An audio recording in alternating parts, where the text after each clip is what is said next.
Hi guys, it's Sarah Taylor. This is a little 12 by 12 called Frostbite.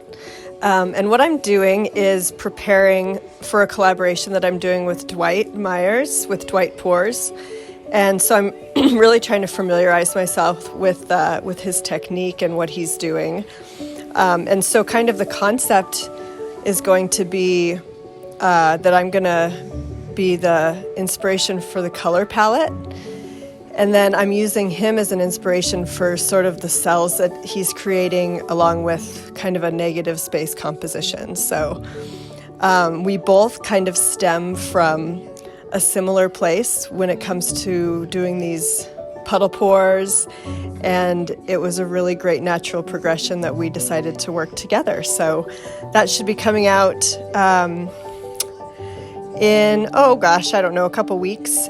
But yeah, just gonna keep experimenting on my 12 by 12s and hopefully do a big canvas maybe in between. So this is just it's a liquid or Liquitex pouring medium mixed into some Artist Loft Flow white and also another paint.